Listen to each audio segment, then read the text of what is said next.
Assalamualaikum anak-anak, selamat pagi. Ya, hari ini kita kembali lagi belajar PPKN dan juga SBDP ya. Di tema 2, subtema 3. Minggu ini kita belajar menyayangi tumbuhan. Kamu bahasa Indonesia udah belajar wawancara, ada yang sebagai narasumber, ada yang sebagai pewawancara. Kemudian ada juga bagaimana cara merawat tanaman. Nah, hampir berkaitan di PKN dan SBDP ini nanti kita akan belajar menggambar motif hias tumbuhan dan juga dasar warnanya. Dan PPKN nanti akan ada pembagian tugas sama ya kayak kamu wawancara, ada yang dibagi menjadi wawancara, ada juga menjadi narasumber. Nah, sekarang kita belajar lebih jelasnya lagi. Oke. Pertama, pembagian tugas. Kamu kan sebelumnya udah pernah belajar kerjasama ya. Nah, pembagian tugas ini hampir sama seperti kerjasama. Kalau kerjasama kan kamu 2 orang atau lebih ya untuk satu tujuan ya. Tapi kalau pembagian tugas ini pemberian tugas sedemikian rupa kepada setiap anggota sesuai porsi atau perannya. Makanya kalau kamu membagi tugas itu harus sesuai dengan siapa saja anggota kamu, misalnya anggota keluarga, anggota kelompok belajar di kelas. Nah, itu harus sesuai. Kamu tidak bisa membagikan tugas kamu dengan orang yang belum dikenal atau yang tidak berkaitan sama tugas yang sedang dikerjakan. Contoh, misalnya tidak berkaitan. Kamu sedang tugas mozaik, kemudian kamu membagi tugasnya dengan penjaga sekolah, dengan guru. Nah, itu kan tidak berkaitan dengan tugas kamu ya. Kamu bisanya harusnya membagi tugasnya dengan kelompok sendiri, dengan teman-teman sendiri. Nah, seperti itu baru bisa. Ada juga kalau di anggota di keluarga sesuai perannya pembagian tugas. Gak mungkin kan kamu masih kecil kamu sudah mendapatkan tugas gergaji, kan gak bisa kan seperti itu karena kamu belum pantas ya untuk memegang benda tajam seperti itu. Berarti itu harus menjadi tugas orang dewasa. Nah, lanjut. Nah, tadi kita udah melihat pembagian tugas. Nah, pembagian tugas sesuai peran. Nah, ada peran, ada tuh tugas. Kalau peran itu kedudukan seseorang dalam suatu masyarakat, tidak hanya orangnya ya, tapi kedudukannya sebagai apa? Contoh kamu misalnya anak-anak ya, ada kedudukannya sebagai pelajar, ada kedudukan atau perannya sebagai anak di rumah ya, kemudian perannya sebagai teman di lingkungan sekitar. Nah, itu beda-beda, peran kamu berbeda-beda ya di situ, dan tugasnya pun juga berbeda-beda. Nah, kita pelajari lebih lanjut lagi. Manfaat pembagian tugas hampir sama juga kayak kerjasama ya.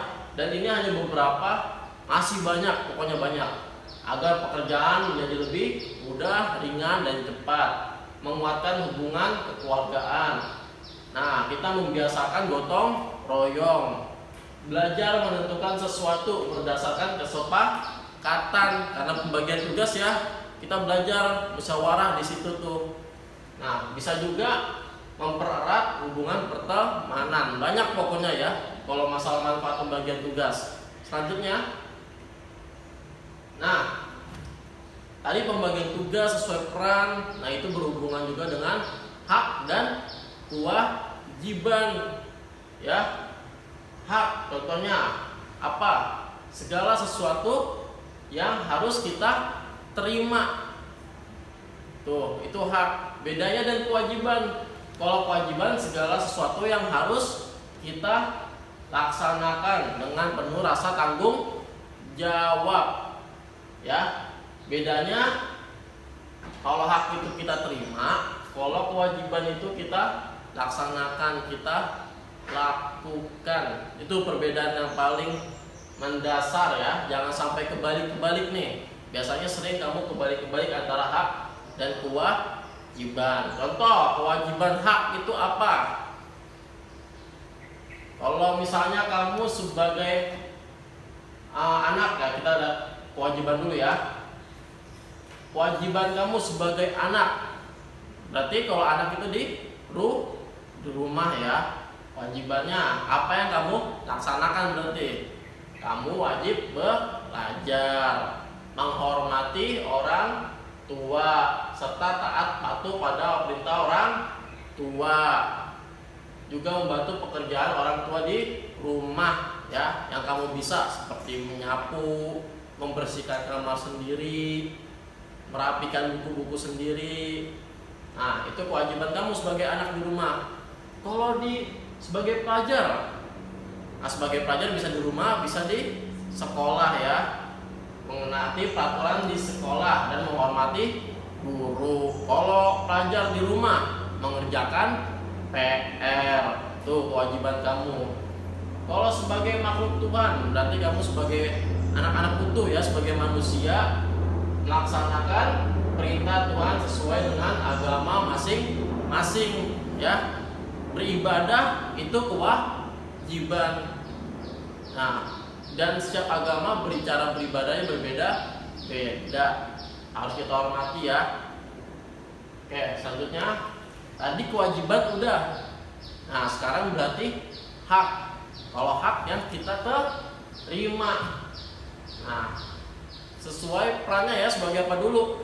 Kalau sebagai hak anak di rumah, mendapatkan kasih sayang dari orang tua, mendapatkan pendidikan dengan kita disekolahkan, mendapatkan makanan, pakaian, hiburan dan informasi seperti menonton televisi, membaca majalah ya, untuk segala kebutuhan informasi ya, itu hak kamu ya. Ingat tuh, bedanya di sini kamu mendapatkan, bukan melakukan ya, yang di sini. Nah, hak anak kalau di sekolah mendapatkan waktu istirahat. Kamu di sekolah nggak selalu belajar, butuh waktu istirahat, bisa untuk makan, bisa untuk menghirup udara segar di luar kelas. Itu sangat penting ya, istirahat itu. Kemudian diberikan penjelasan oleh guru, itu hak kamu. Kemudian menggunakan fasilitas sekolah yang diperlukan. Nah, berarti haknya kita bisa ya menggunakan fasilitas sekolah yang diperbolehkan. Tapi kewajiban kita harus menjaga agar fasilitas sekolah tidak rusak. Nah, itu hubungannya ya. Ya. Hubungan hak dan kewajiban. Tadi hak dan kewajiban itu tidak saling terpisah ya. Mereka punya hubungan. Mereka itu seimbang. Kita bisa mendapatkan hak setelah kita menjalankan kewajiban kita. Contoh, misalnya tadi kan sebelumnya itu kita udah belajar menggunakan fasilitas sekolah. Kewajiban kita harus kita jaga fasilitas sekolah agar tidak rusak. Nah, hak yang kita terima karena kita sudah menjaganya agar tidak rusak, berarti kita bisa menggunakannya. Coba kalau misalnya kita tidak menjalankan kewajiban, fasilitas sekolah rusak. Nah, apakah selanjutnya kita bisa mendapatkan hak kita untuk menggunakan fasilitas sekolah? Kan nggak bisa, karena fasilitasnya sudah rusak. Nah, kalau contoh di sini, hak kita terhadap sungai, berarti ini peran kamu di masyarakat ya. Nah, sungai seperti menggunakan air sungai untuk kebutuhan sehari-hari, mengairi sawah, menangkap ikan yang ada. Nah, ini bisa menangkap ikan, bisa nelayan, bisa warga sekitar, mengairi sawah, petani ya. Itu hak ya. Kamu berhak mendapatkan itu dari sungai. Tapi kalau misalnya kewajiban kamu tidak berjalan dengan baik, tidak dilakukan. Nah, misalnya buang sampah sembarangan, kemudian pencemaran lingkungan dari pabrik, kemudian sungai tidak dibersihkan sehingga banyak lumpur. Nah, apakah kamu masih bisa untuk mengairi sawah atau untuk mengambil air di sungai, atau ikannya masih hidup di sungai? Gak bisa kan? Nah, makanya perlu melakukan kewajiban dulu agar kita bisa mendapatkan hak kita. Ya, lanjut. Nah, itu PPKN ya. Sekarang kita belajar SBDP, menggambar motif hias tumbuhan. Oke. Karena memang kita materinya subtema 3 ini menyayangi tumbuhan, berarti kita motif hiasnya tumbuhan. Membuat motif hias bisa digunakan ya unsur-unsur ya yang kamu sudah pelajari. Titik pun bisa, garis bisa ya, garis lengkung. Kemudian bidang kamu tambah dengan lingkaran, oval, segitiga ya, agar bentuknya menjadi lebih indah, itu bisa. Dan paling penting di materi ini kita belajar tentang warna. Oke, lanjut. Nah, warna. Pasti kamu kalau berbicara warna itu banyak ya. Warna apa dulu kan? Nah, warna pada dasarnya warna dasar ya, atau warna primer. Warna itu terbagi menjadi 3 ya. Primer, sekunder, dan tersier. Kita mulai dulu warna primer ya, atau warna dasar. Nah, merupakan warna pokok, warna dasar. Jadi warna yang menjadi fondasi dari warna lain. Nih, kita mau menghasilkan warna lain pasti pakai warna ini dulu ya. Dan warna ini tidak dicampurkan dengan warna-warna yang lain, karena ini warna dasar ya. Paham? Hanya ada 3, merah, biru, dan kuning ya. Merah, biru, kuning, hanya ada 3 tuh warna dasar. Selanjutnya setelah warna primer, warna sekunder.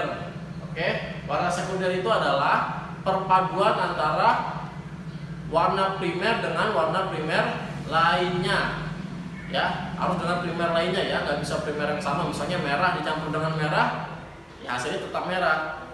Tapi kan tadi ada merah, biru, dan kuning. Nah, sekarang kita lihat, kalau merah dicampur sama kuning akan menjadi warna orange ya. Tapi di sini warnanya agak kuning ya. Kalau di laptop itu oranye ya, oranye, ini oranye, ada tulisannya.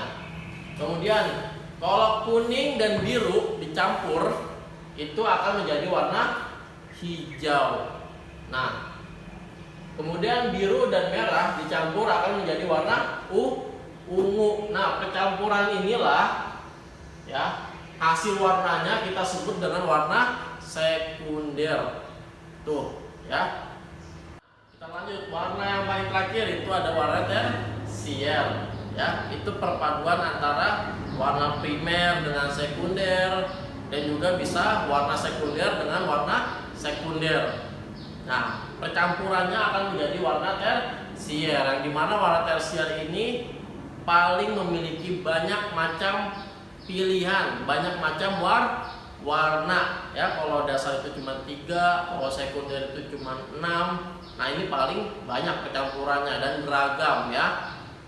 Ya, contohnya bisa merah dicampur ungu, kuning dicampur oranye, atau biru campur hijau. Nah, perpaduannya banyak, itu sesuai dengan kecerahan warna yang kamu pilih.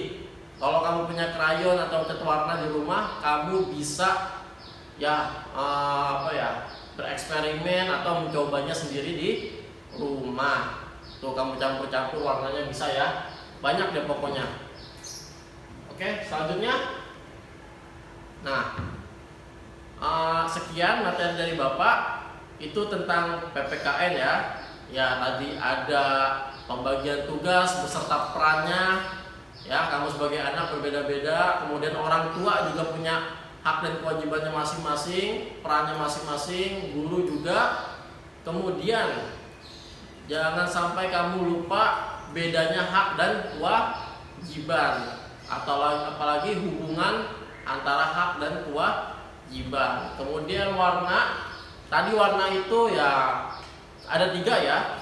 Warna primer atau dasar, sekunder, kecampuran antara warna primer dengan primer lainnya, kemudian warna tersier ya, kecampuran yang paling banyak deh pokoknya. Itu warna tersier. Itu 3 itu kamu ingat ya. Bisa kamu coba di rumah. Sekian materi dari Bapak, semoga bermanfaat. Wassalamualaikum warahmatullahi wabarakatuh.